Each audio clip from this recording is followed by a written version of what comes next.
I'm at my end of my first day on my five days on the Buffalo through Lower Buffalo River Wilderness, and it's been awesome so far. I mean, I haven't seen one person. I've only seen some deer, a bunch of turtles, a lot of birds, a lot of silence. So yeah, this is just what I wanted.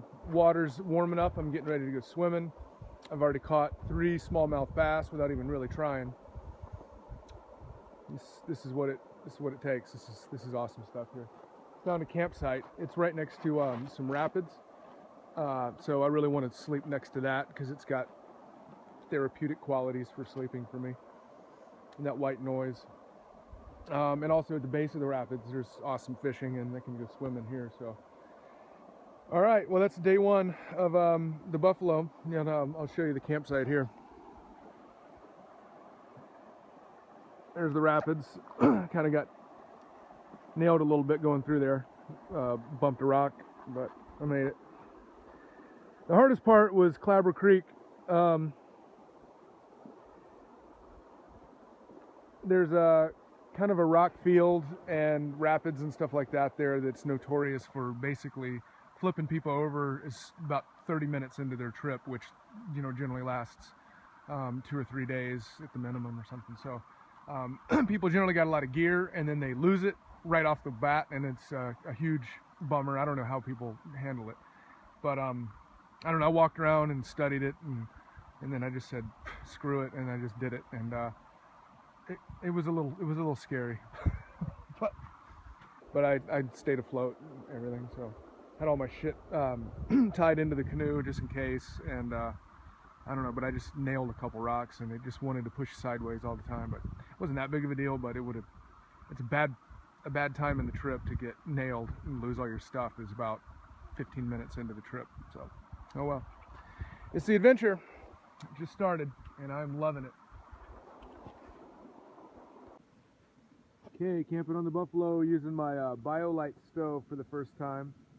So it's basically a battery that blows a fan that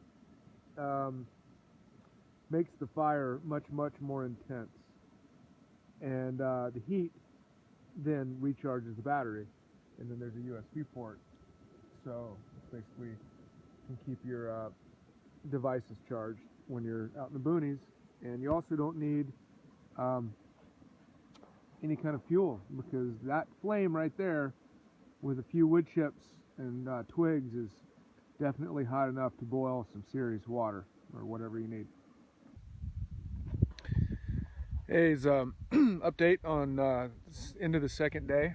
I think I'm halfway now. I got a late start yesterday, so, and I took my time fishing. Caught a bunch of bass. I mean, probably 20. Probably 20 smallmouths, and one of them was as big as I've ever gotten. Didn't pull my camera out, but it's all right. Some hard fighting, really aggressive guys.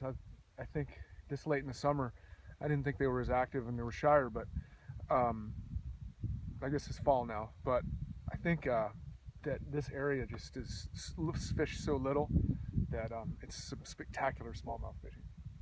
But I found a cool campsite here. Again, a couple things that are neat about it is it's got deep water here in the front, so maybe I can go catfishing tonight after dark. Also, I can go swimming, and then I want a nice, beautiful bluff on the other side to check out in the evening lights and sunset right now. And sand is also a good thing. It can get in all your stuff, but it's also super comfortable. I was on rocks last night, and it wasn't as good. So I found a nice sandy beach here. Oops, sorry. And yeah, sorry about that. Check it out. Drifting down the river for days, checking stuff out. Beautiful stuff.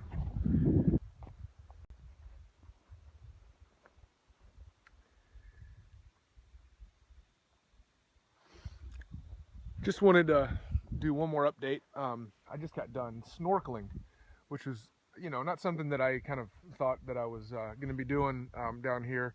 That's something you normally do in the tropics or whatever. But yeah, it's awesome. I just want to inspire others to enjoy that, because I mean, basically what I just did was I took my snorkel mask and I walked up there, and then I just let the current just drift me all the way down through the riffles and stuff, or not really riffles, but just that fast water, just watching stuff down below beneath me. It was so awesome.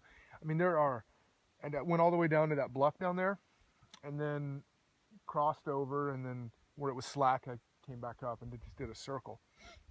And it's so like perfect, refreshing temperature, at least this time of year. And I mean, I've been out of the water for about five minutes, and I'm already dry and warm. But you can, you can see turtles and gar. I've seen gar up to 3.5 feet long underwater. Lots of bass and bluegills, but just being able to see them in their environment down there, they actually aren't really afraid of you when you're swimming. So it's kind of like snorkeling in a coral reef, but it's just rocky. The water's clear, and there's nothing in there that'll hurt you. I guess, there's some water moccasins, but they're not going to bother you unless you're, stomping around up in the weeds where they are, up on the rocks. So yeah, it's just crystal clear, perfect temperature water with lots and lots of creatures here. I mean, in the last couple days that I've been traveling down, I've only saw 2 pieces of litter. Just one tin can and one suntan lotion container. I've seen two boats, a total of 4 people. That's it. I saw 1 airplane. That's it. That's all for humans. And I've seen a bunch of deer and a lot of turtles, and a lot of tracks. I've seen some bobcat tracks. I've seen lots of coyote tracks, wild boar tracks. I know they're not really supposed to be here. It's too bad, but couple raptors. Actually, lots of raptors, and yeah, some good birds. This is just awesome place. Just glad that Buffalo River exists. I wish there were more rivers like this that were this clean, pristine, wild, and a place where a guy can just go be totally by himself and soak in the silence and the beauty for miles and miles and miles and days. Yeah, a person needs to do that sometimes. At least I do.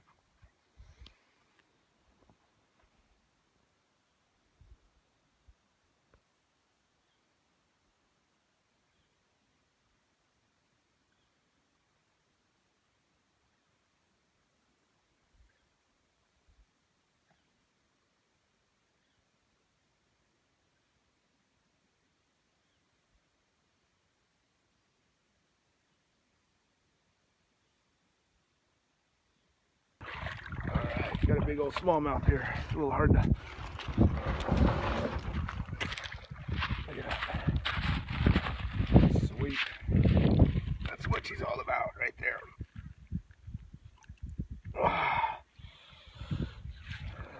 Nice. This little tube jig here thing. Cast it right behind a log. Thought I'd snagged a piece of wood. It pulled so hard. And then I had to not get sucked into the rest of the logs, so I had to just luckily come ashore, turn my phone on real quick, and that's a sweet little smallmouth right there, man. Hard fighting dude, out here on some super remote, lonely stretch of river. Can't beat it.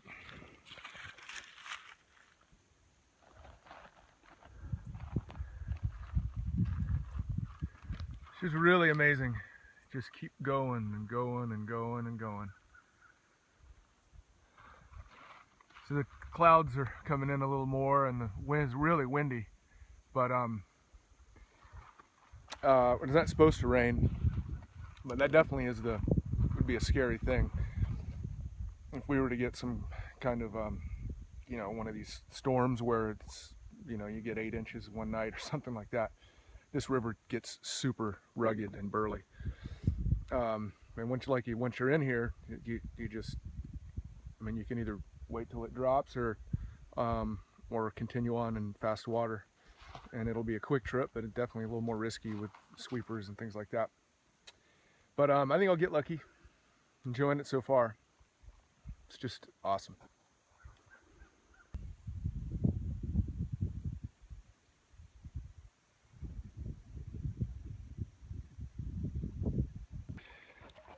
Okay, so I finished the buffalo. This is kind of the mid-afternoon. What time is it?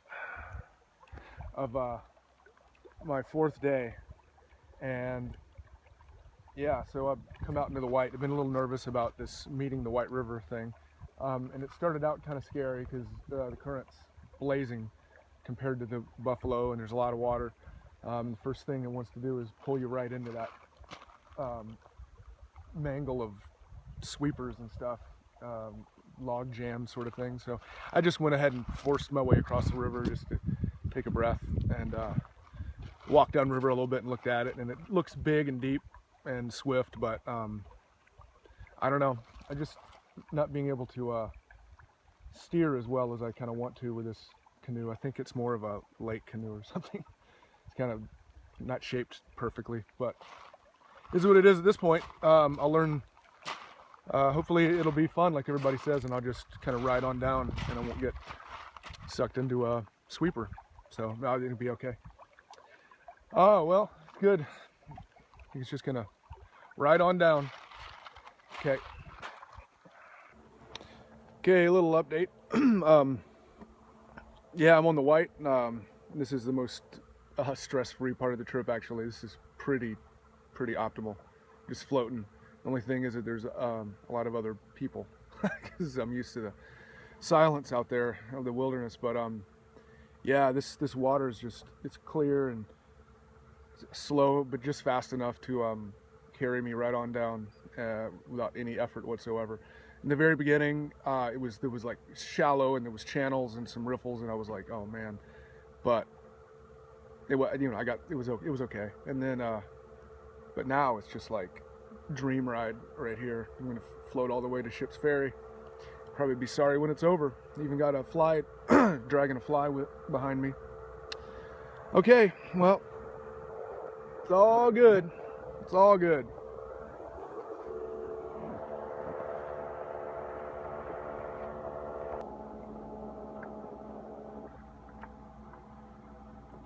Dream floating down the white.